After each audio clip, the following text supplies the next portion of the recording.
Hello, Amy. Hi. Hi.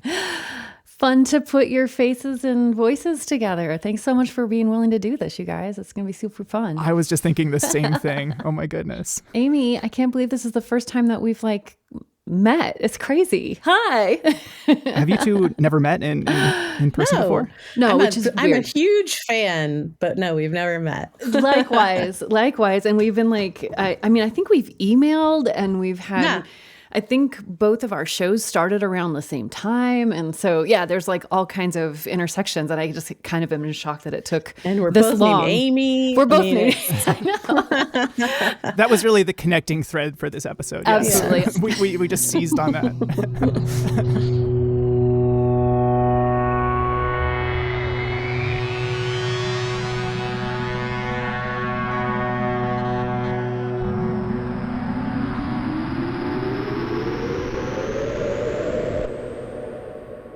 Hey, welcome back.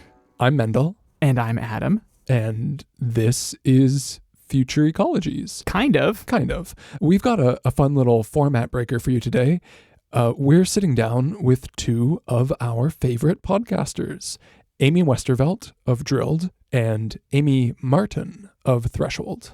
And we're going to talk to them about the thought processes behind the latest seasons of their respective shows. That's this episode, part 1. In part 2, exclusively for our amazing community of supporters At patreon.com/Future Ecologies. That's where we'll get a little bit more inside baseball or inside podcasting. We're going to do a roundtable on the practice of journalism itself, and especially environmentally focused podcasting in these scary and chaotic times. So please enjoy our conversation with two inimitable Amys.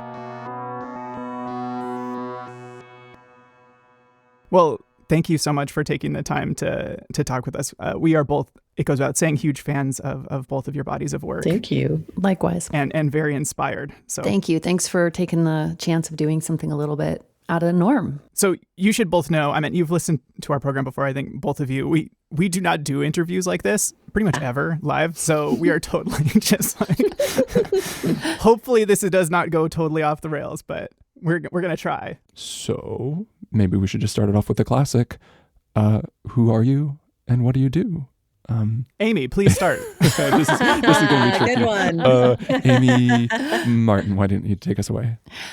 So I'm Amy Martin, and I'm the founder and executive producer of the podcast Threshold. And we take one big topic every season and just do this in-depth, on the ground kind of thought and physical journey through that topic. So we've covered bison restoration in the US. We've covered our season 4 was time to 1.5, about the time we have left until we hit 1.5 degrees Celsius of warming over pre-industrial levels. We just are in the midst of releasing Hark, which is all about sound and our relationship to listening and what it means, how we're changed by listening and not listening to our more than human planet mates.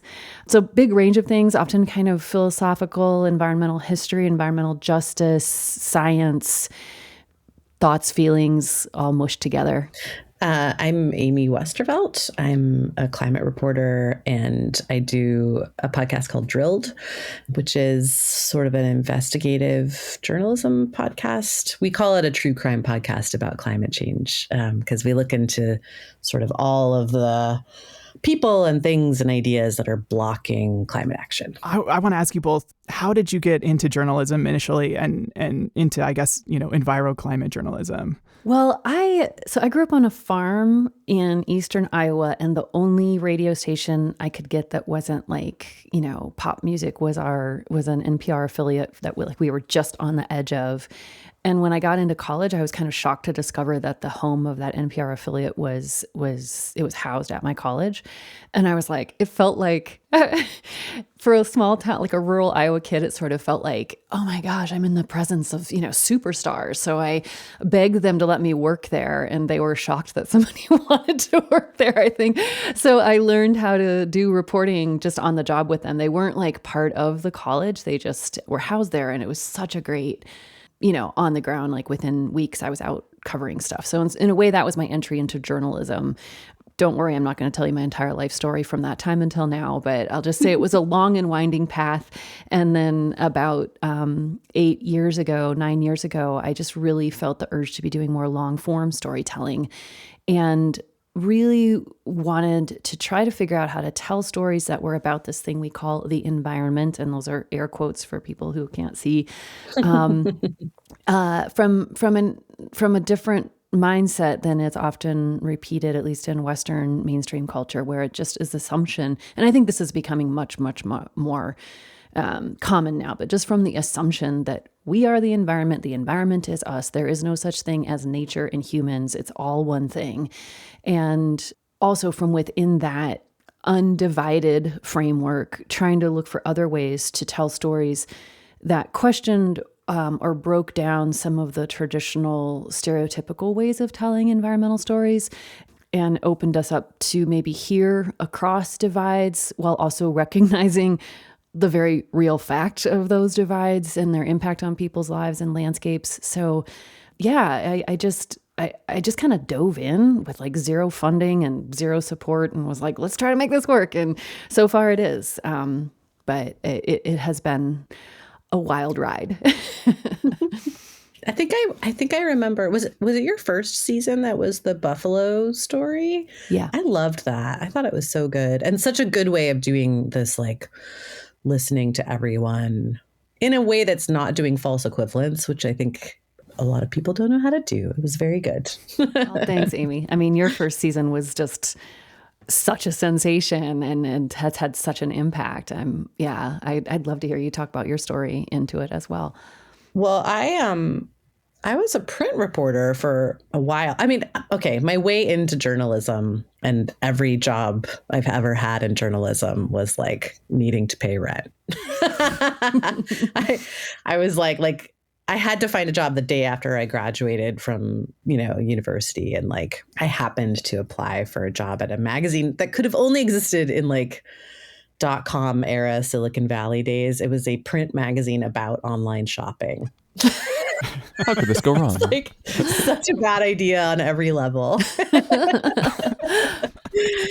But I was like, I had never considered even like working in media, and I loved it. I was like, this is great. I get to talk to all these people about shopping. No, other things too.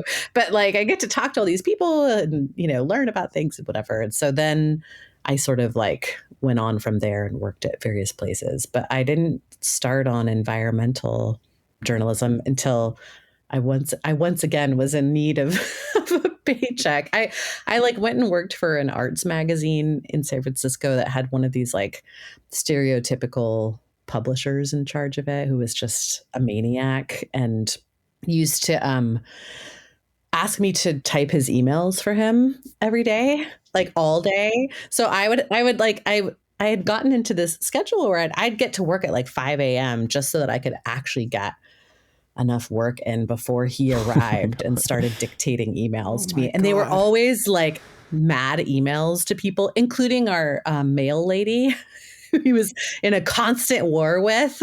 And so he would like pace behind me, dictating these angry emails. And like one day I'd had enough and sort of quit in very like dramatic and spectacular fashion. And then the next day it was like, oh no, I have to pay rent in 2 weeks. So a friend of mine worked for a civil engineering firm, and he was like, well, we need someone to write up case studies for us, and it's like very, very boring work, but they'll pay you like as soon as you end each one, and they pay well and it's fast and whatever. I was like, great, thank you, sign me up. And the first one I did was on a project that they had done for Shell in the 90s to help re-engineer their oil platforms for sea level rise. And I was like, oh, that's interesting, because I knew enough about climate and environment and whatnot to wonder, like, wait, was Shell even acknowledging that climate change was going to be an issue for them at this point and whatnot? And I looked into it, and they really hadn't been. So I pitched it as a story, like as a freelancer to an environmental publication, and kind of like got obsessed with that whole story from that point onward.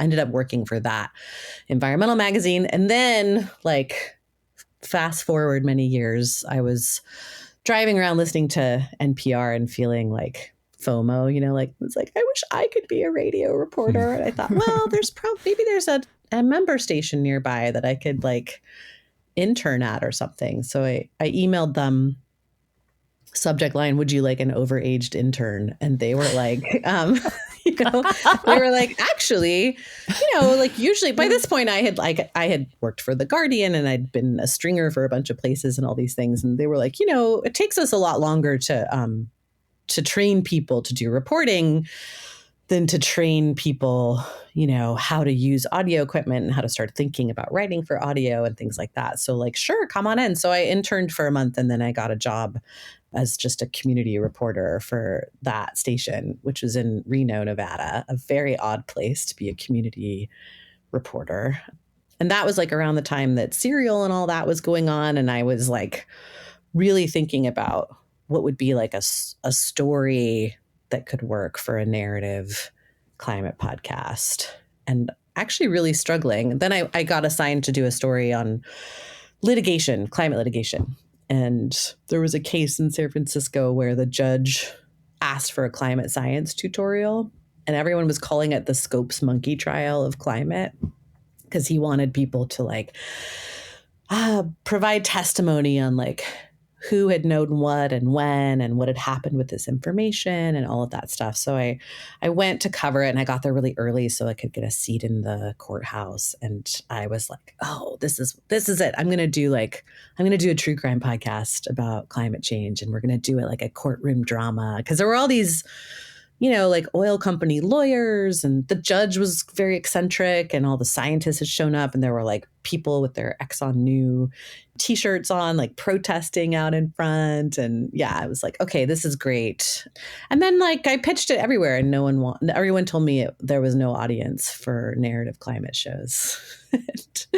And I was just like convinced that it was a good idea. So I made it. Like it was me and my friend who's an audio engineer. The first season was like in my car at night, and we just put it out ourselves. And like, yeah, I feel like I was right and those guys were wrong. And I've just been, I was only ever going to do that one season. But then, now we're launching season 14 tomorrow. Hey.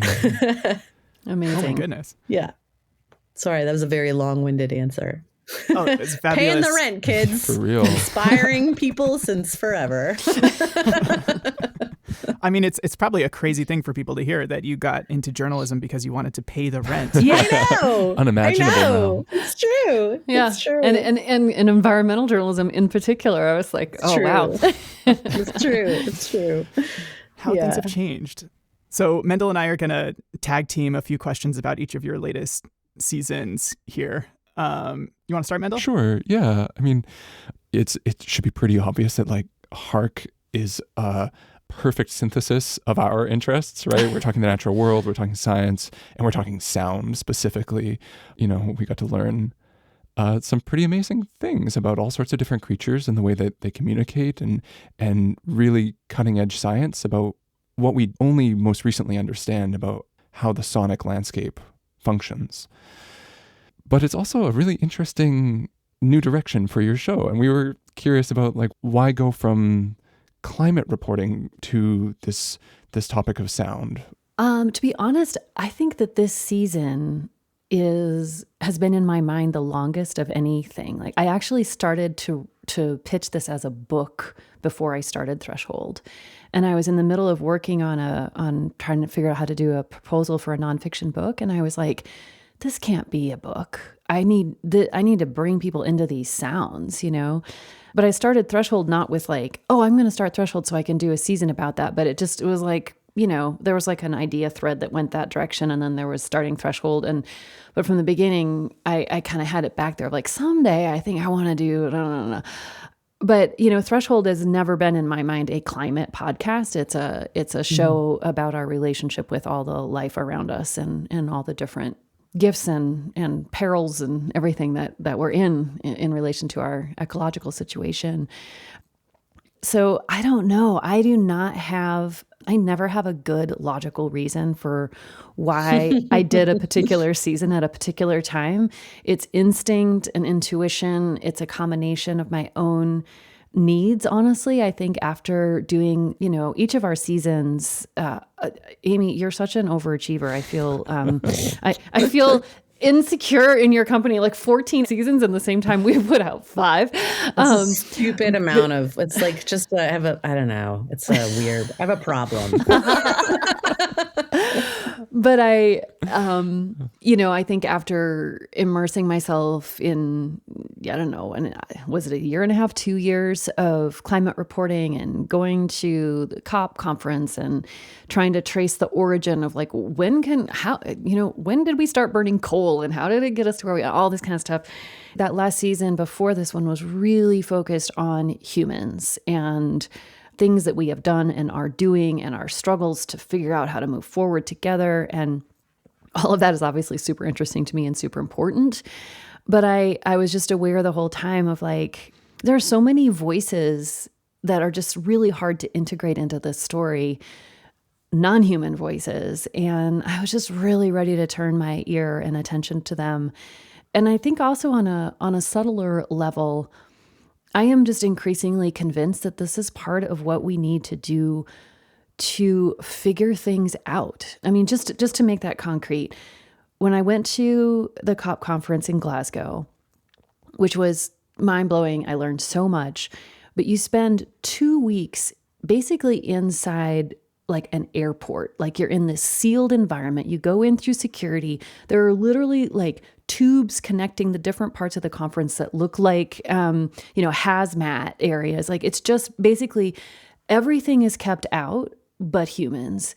And I understand, like, they're trying to run a conference and they have to have high security and all this. But on like an animal level, I'm like, everything we're talking about matters to everything else that is getting pushed out of this space.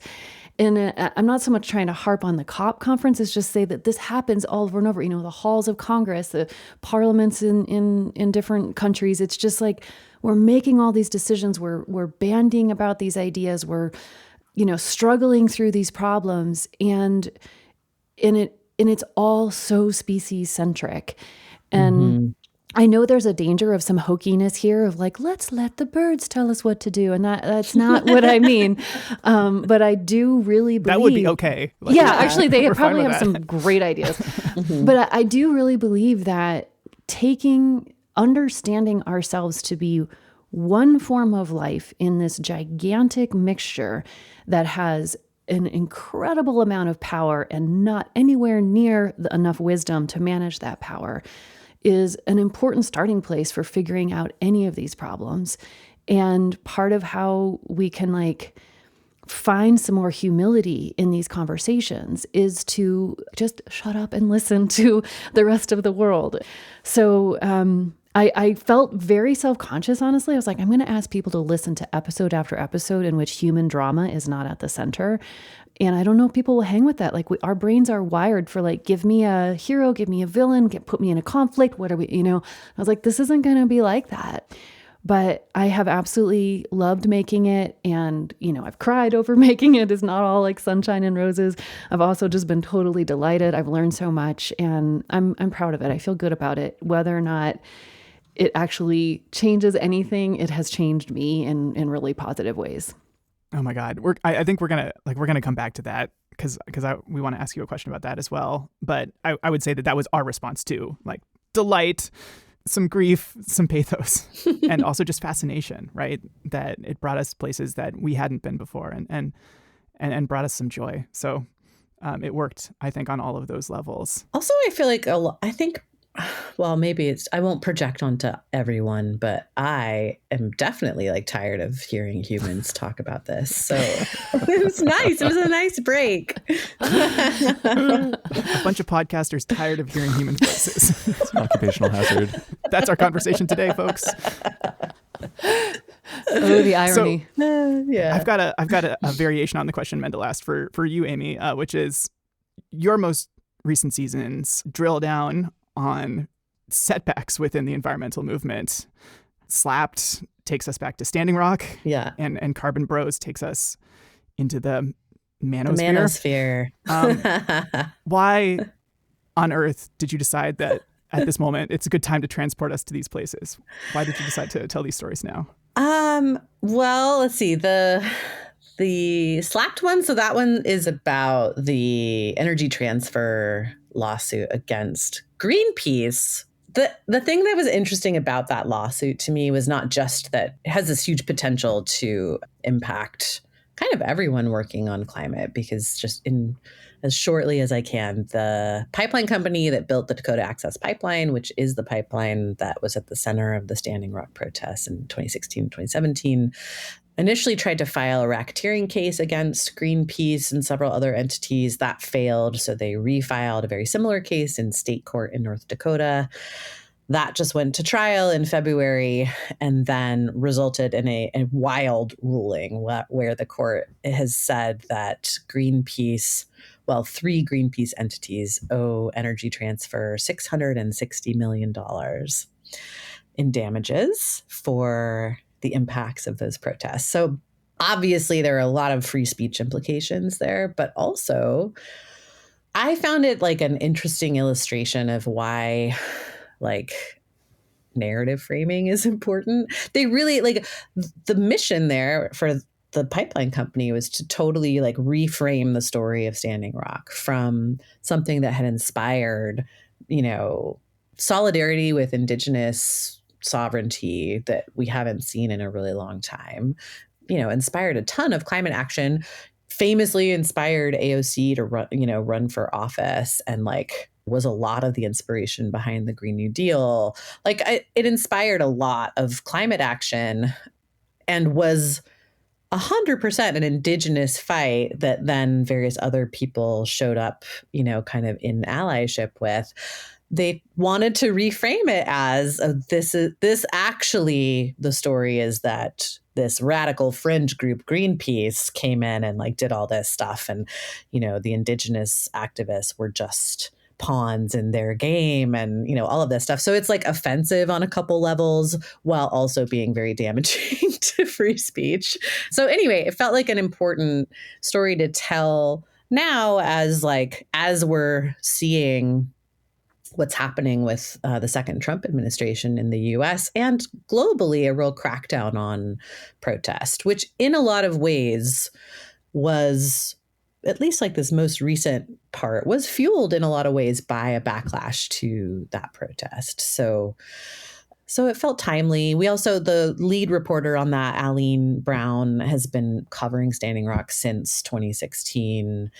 And because of that, is so deeply sourced in the Indigenous community there and within different activist networks as well, and has access to so much documentation and all of that stuff. And then also, no one was sending reporters to that trial. I think there were a few outlets that sent people for day one and that covered the verdict. But the only other reporter who was in the courtroom every day was from a local North Dakota outlet, which is great. But because the court they didn't allow any recording or streaming or anything.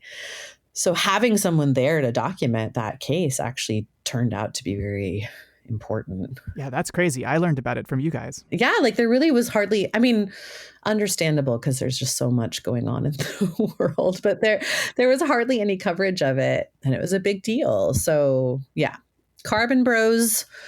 Yeah, I just like, someone mentioned this to me a few months ago that they were like, oh, the manosphere is really talking about climate a lot more. And I was like, what is the manosphere?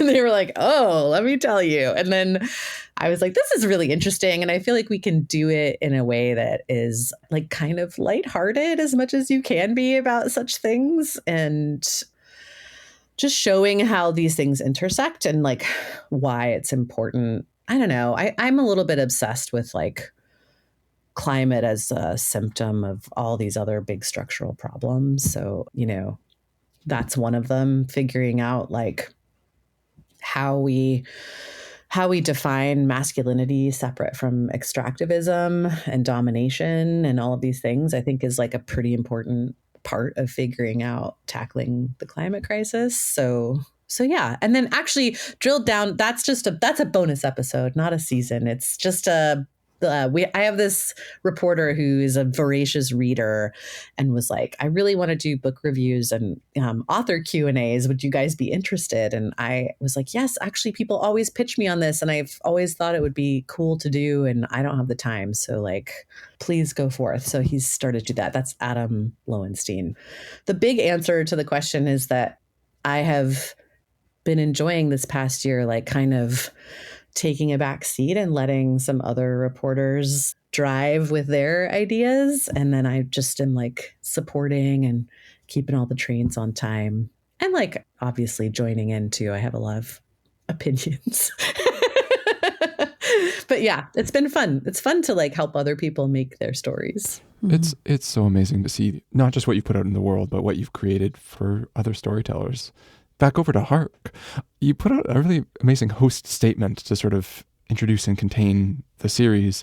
And in it, you write, how can we hope to solve anything? And this connects to what you were just saying, Amy, climate, biodiversity loss, profligate waste and pollution, if we wander around in an echo chamber, hearing only our increasingly agitated voices. And you gave some examples a second ago, I think, of the sort of conditions where you see that echo chamber. But I'm wondering if you have some examples of the opposite, if you've seen ways in which listening to the more than human world has changed us for the better, has changed you for the better, perhaps. Well, the very first image that comes to mind is from several years ago, many years ago. So I had a whole stint in my professional life where I was an independent singer-songwriter. And as part of that, I also started some community music programs because I got so sick of people telling me that they couldn't sing and couldn't make music. And I was like, yes, you can. So they were for all ages, but one of the groups was a kids group. This was here in Montana, and we really integrated a lot of our gorgeous natural surroundings into our music making. And I was outside with a bunch of kids one day, and we were working on a song just like under a tree. And I was just like, let's just be quiet. Everybody just like find a spot, where you're not going to be banging into somebody else. Close your eyes and just listen. And I think we were just like in a city park. It wasn't like we were deep in the wilderness or something. And watching 25 kids ages like 8 to 11 lay there and listen. I think I set my timer for like 5 minutes, and I was doing it too. And then we just kind of emerged and came together and made our little circle. And I'm like, what did you hear? And everybody's just like, I heard this dog. Did you guys hear that bird? Did you hear that? And the excitement and also just the calm that we suddenly were sharing together. It's a simple example, and it's obviously not people that are out, making climate policy, but yet, although maybe they are now. That's just the first thing that flashed into my mind of it's so available to us at any moment. And you don't have to be in some pristine, wilderness to just calm down for a second and take in what's outside of you. And I think there is something inherently relieving about that.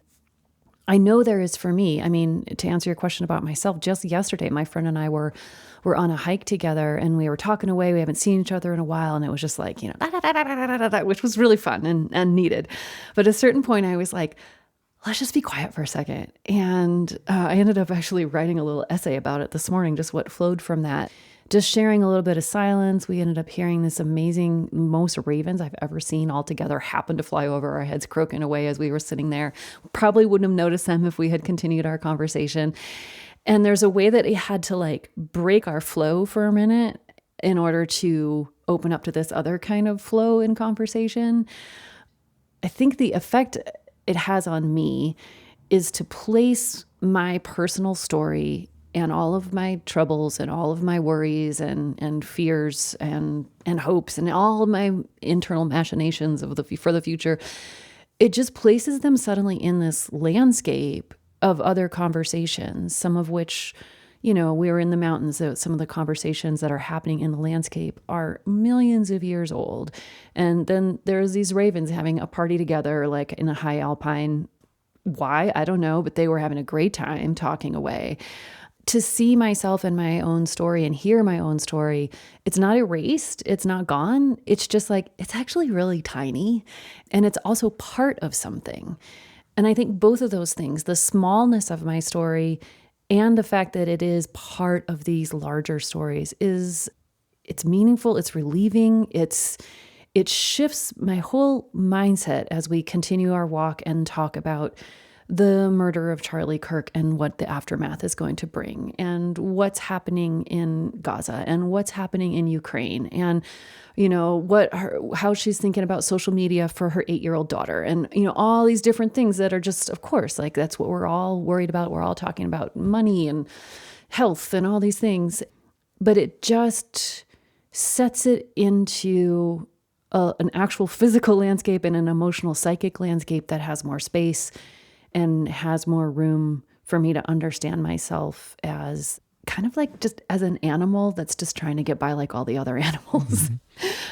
I'm not really sure if I'm answering your question. Oh, no, I think an animal reminder is a useful prescription for everybody. And like you say, that it's not necessarily about privileged access to quote unquote wild spaces, that we can find that mode of attention anywhere, anytime, if we make the space for it.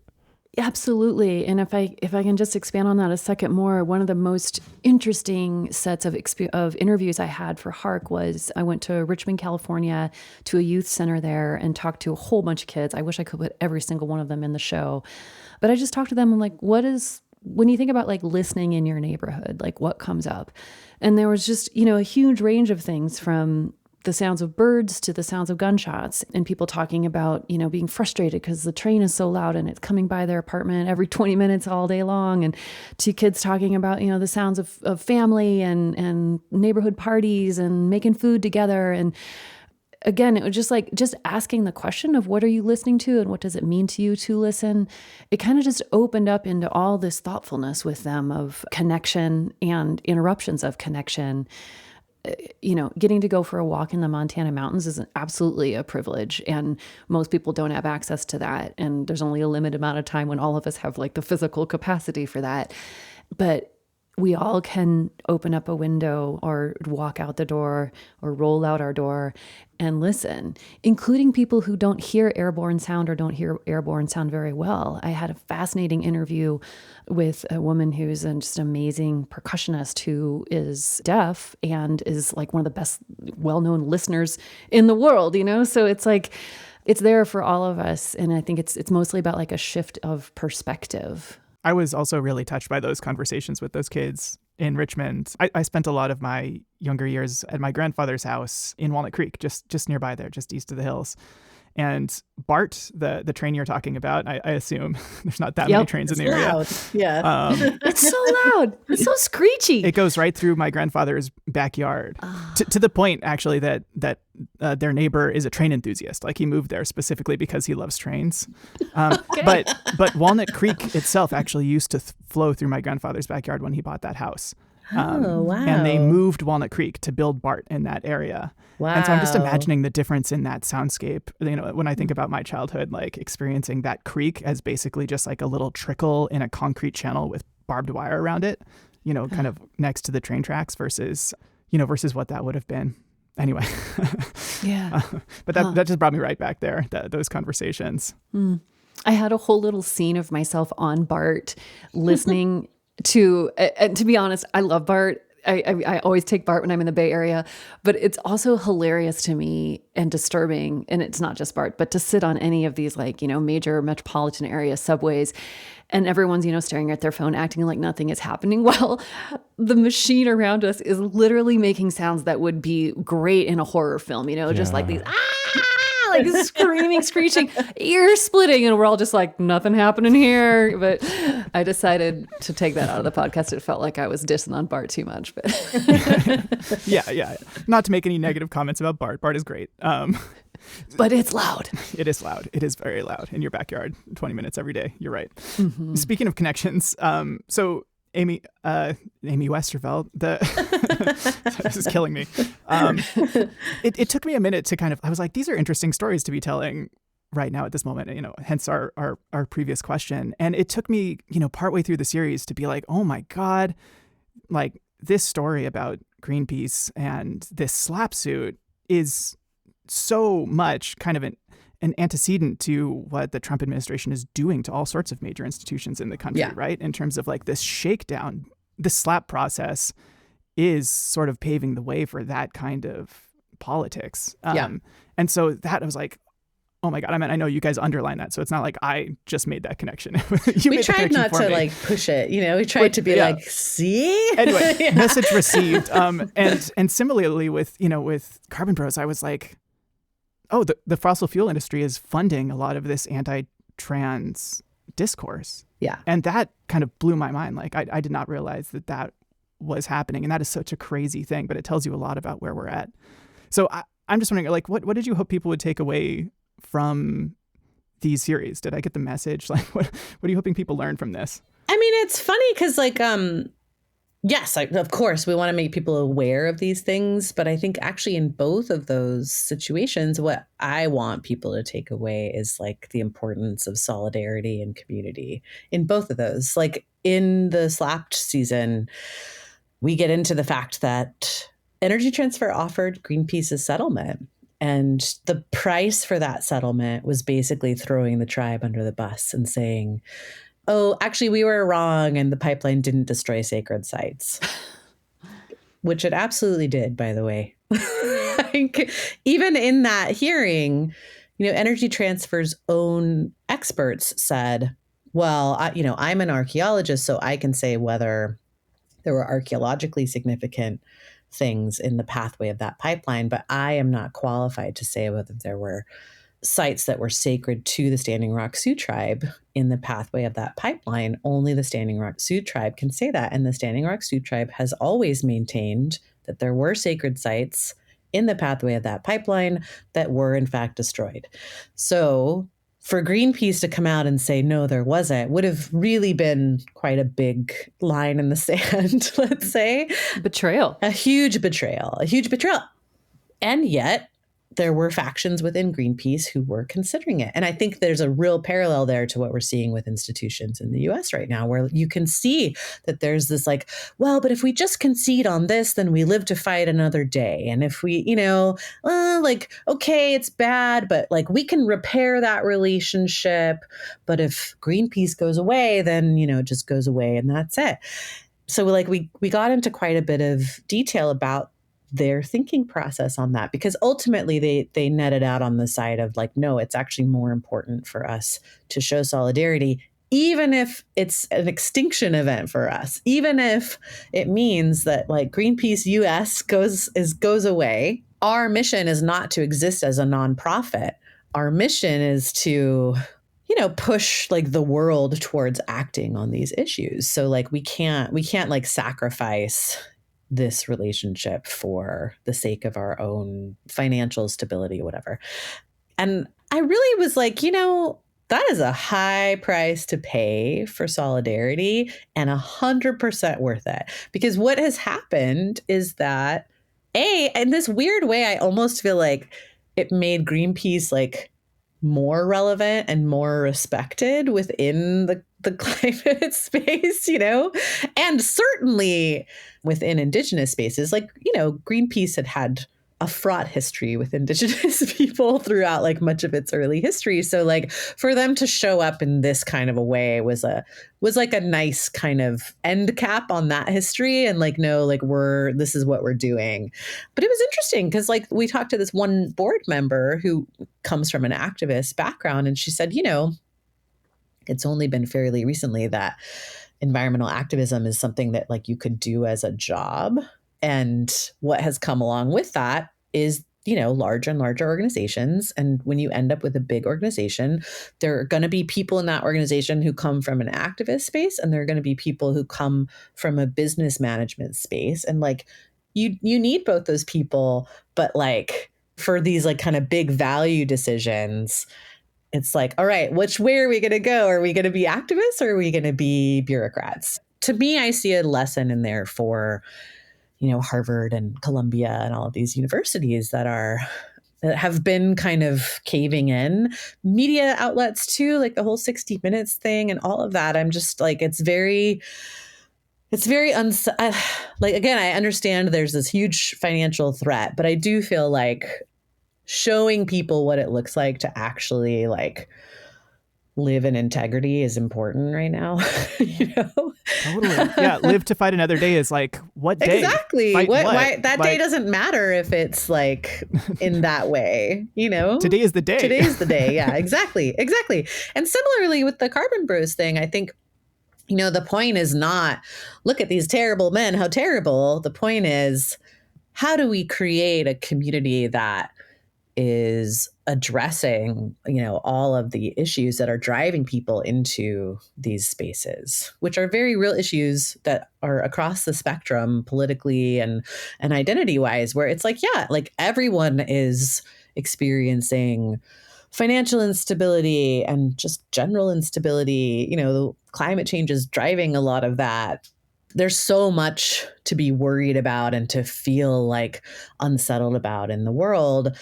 How can the climate movement be like a safe space and a community space for people feeling that way, as opposed to, you know, another enemy of of solving that problem? So yeah, I don't know. I feel like for a really long time that there has been a pretty like large and loud faction of the climate movement that has been very, very focused on only talking about, you know, science and technology and leaving a lot of like these other things out. And it just doesn't work. You can't build a big enough group of people that way. You know, I love battery tech. I do. It's very interesting to me, but like we're a small faction of the population, you know?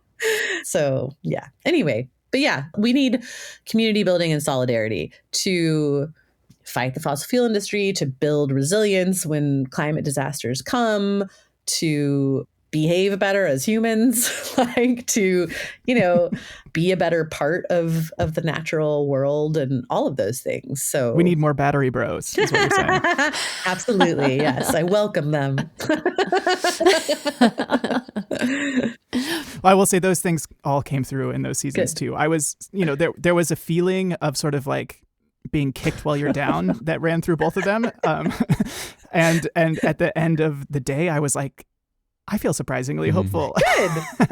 Having gone on these journeys. They provide some really important context for where we're at. And I think that's like, even when you're taking in information that's like hard to hear, but it's like helpful of understanding like how we got here and illuminating these larger trends. I totally agree. It's like, oh, it's kind of hard, but it's like good hard, you know? Sometimes it's like, yeah, you need that. For me, I am obsessed with the idea of sort of like, everything we think is the way things work is just like one person's idea, you know, or like a handful of people's idea, or a batch of decisions that some group of people made. It's whatever. It's all very like, it's so much more changeable than we convince ourselves to believe. And the more people can see that, like, oh, I thought that was just a truth, but it's not a truth. It's an opinion. I think it helps people be like, now I can shift perspective, or I can maybe think about how this would look in a different way. Absolutely. Yeah. Well, you guys are great. It's like you do this for a living. You're making our jobs exceptionally easy. Thank you. I'm very much appreciating hearing your voices on this.